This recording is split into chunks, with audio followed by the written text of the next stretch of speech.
Hello, young adventurers. Get ready to go on a thrilling journey through deserts, rivers, and mountains with a special friend named Moses. Moses was a brave and kind man, chosen by God to lead the people of Israel out of Egypt, where they were treated very badly. This story is full of miracles, bravery, and God's amazing love. Are you ready to join Moses on this incredible adventure? Let's go.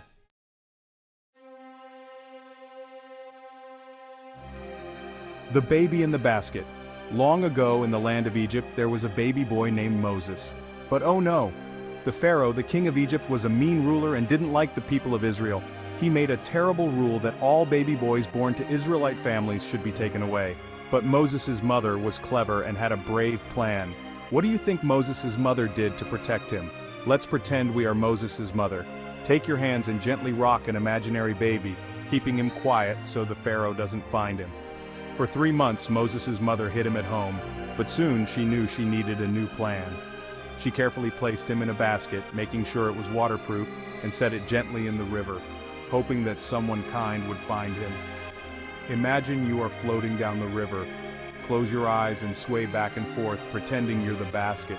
Can you feel the gentle rocking of the water and hear the soft splash of the waves? The basket floated down the river until it reached a spot where Pharaoh's daughter, the princess, was taking a bath. When she saw the basket, she was curious and opened it up. Inside, she found baby Moses. If you found a baby floating in a basket, what would you do? Let's pretend we're the princess. Reach down, open the basket carefully, and imagine seeing the cute baby Moses inside. Can you make a sweet cooing sound like you're comforting a baby? The princess felt sorry for Moses and decided to raise him as her own son. But Moses' sister Miriam had been watching from nearby. She bravely stepped forward and asked the princess if she needed someone to help take care of the baby. The princess agreed, and Miriam brought their own mother to be Moses' nurse. Let's pretend we're Miriam. Imagine watching from behind some tall reeds. Tiptoe quietly so no one sees you. When the princess speaks to you, answer her with a kind and helpful voice. So Moses grew up in the palace, surrounded by riches and learning many things. But deep inside, he never forgot that he was an Israelite and that his people were suffering under Pharaoh's cruel rule.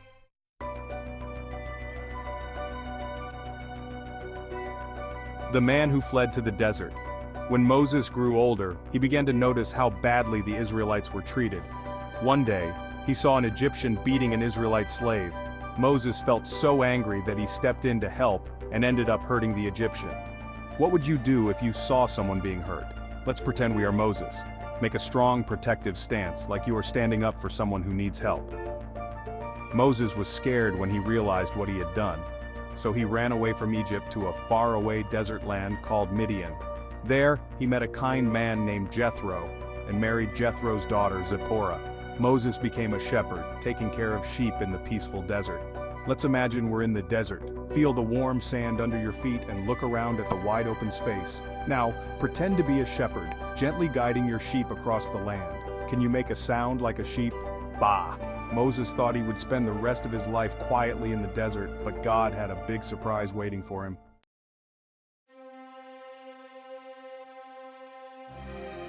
The burning bush.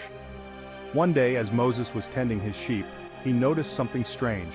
A bush was on fire, but it wasn't burning up. The flames were bright, but the bush stayed green and healthy. Moses was amazed and went closer to see what was happening. Have you ever seen fire? What happens to things in a fire? Let's pretend we are Moses. Take slow, careful steps towards the bush. What do you see?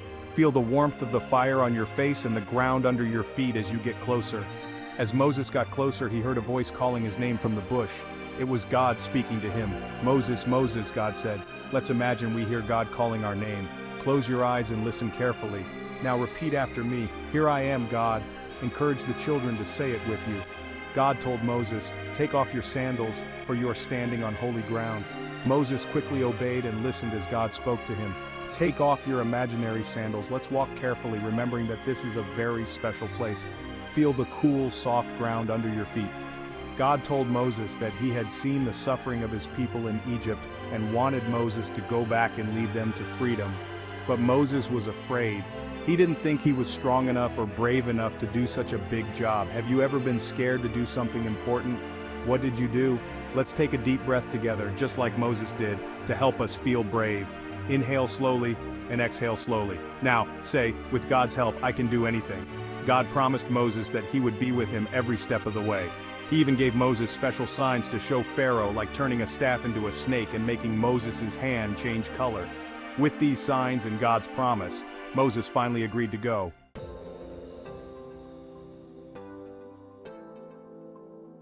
The return to Egypt.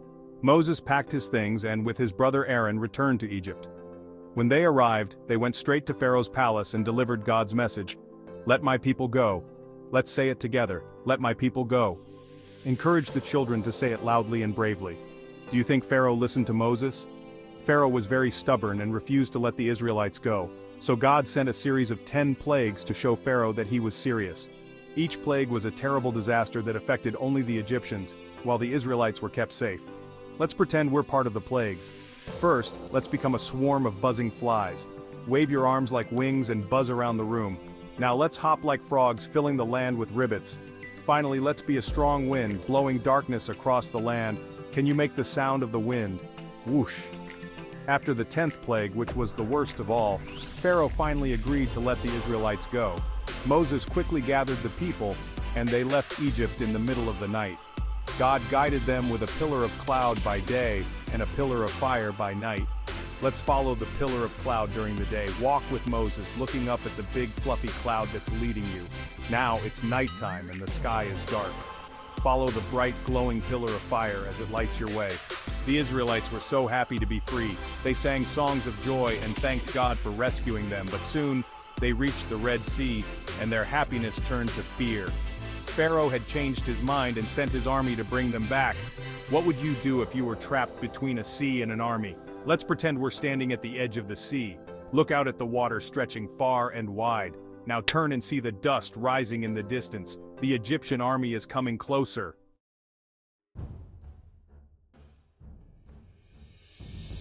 The miracle at the Red Sea. The people were terrified, but Moses reminded them to trust in God. He raised his staff over the water, and suddenly, something incredible happened. The sea began to part. The water split in two, creating a dry path right through the middle. Let's walk through the parted sea. Step carefully on the dry ground, feeling the cool breeze as the water towers on either side. Reach out your hand. Can you feel the mist of the sea without getting wet? The Israelites hurried across the path, and just as the last of them reached the other side, the water came crashing back together, stopping Pharaoh's army in their tracks. The people were safe. Let's cheer and dance with joy like the Israelites. Clap your hands, spin around and shout, "We're free!" The people knew that God had saved them in a miraculous way. They sang songs of praise and thanked God for his mighty power. Moses led them further into the desert, where they would learn to trust God even more.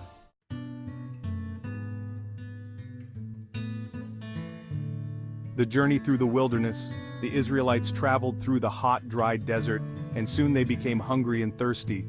They began to complain to Moses, saying, "Why did you bring us out here? We have no food or water. What do you do when you're really hungry or thirsty?" Let's pretend we're walking through the hot desert. Wipe your forehead because it's so hot, and pretend to search for water. Take big, slow steps as you feel the sun beating down. Moses prayed to God, and God provided for the people in amazing ways. Each morning, God sent manna, a special bread from heaven, that covered the ground like dew. In the evenings, God sent quail for the people to eat, and when they were thirsty, God told Moses to strike a rock with his staff, and water flowed out. Let's gather manna from the ground, reach down and scoop up the soft, sweet bread. Now let's drink the cool, refreshing water from the rock. Take a big, satisfying gulp. Ah! Even though the journey was long and difficult, God never left the Israelites. He gave them what they needed each day, and they learned to trust him more and more.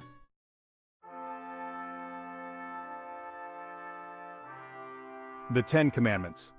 After many days, the Israelites came to Mount Sinai. God called Moses up the mountain to give him special rules called the 10 Commandments. These rules would help the people live good and happy lives, treating each other with kindness and showing love to God. Imagine you're climbing a tall mountain with Moses. The path is steep, so take big steps and use your hands to hold onto the rocks. Feel the wind blowing as you climb higher and higher. Finally, you reach the top. Take a deep breath of the fresh, cool air. At the top of the mountain, God spoke to Moses and gave him the 10 Commandments written on stone tablets. These commandments included important rules like, do not steal, do not lie, honor your parents, and love God with all your heart. What do you think some of the 10 commandments might be? Let's pretend we're holding the stone tablets. They're heavy, so use both hands. Now imagine reading the commandments. What do you think God is asking you to do? Moses came down the mountain and shared the 10 commandments with the people. The Israelites listened carefully and promised to follow God's rules. They knew that these commandments would help them live in peace and harmony.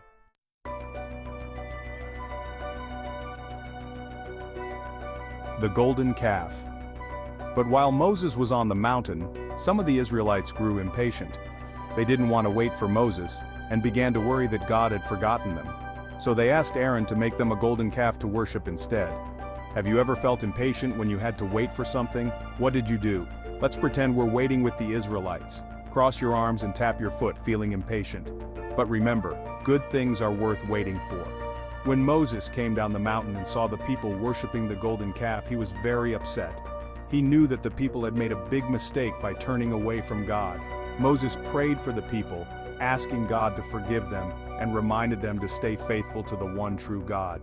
Let's pretend we're Moses, speaking to the people. Stand tall and use a kind but firm voice to remind everyone to follow God. Now take a moment to quietly pray, asking God to help us always make good choices. The people realized their mistake and promised to follow God again. Moses helped them build a special place called the tabernacle, where they could worship God and remember his love for them.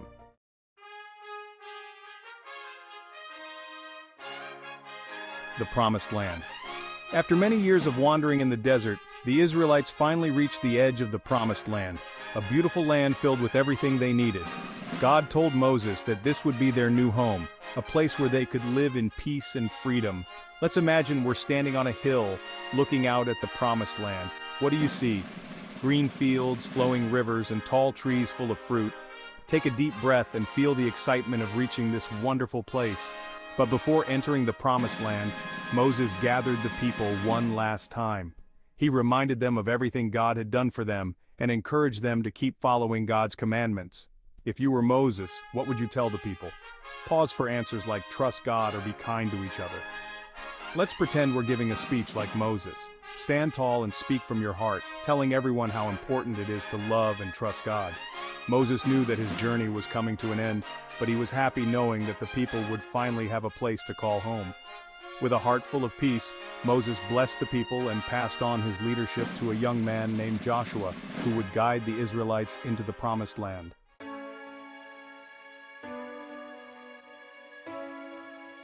A promise for all time. Moses' journey was filled with challenges and miracles, but through it all, he trusted in God.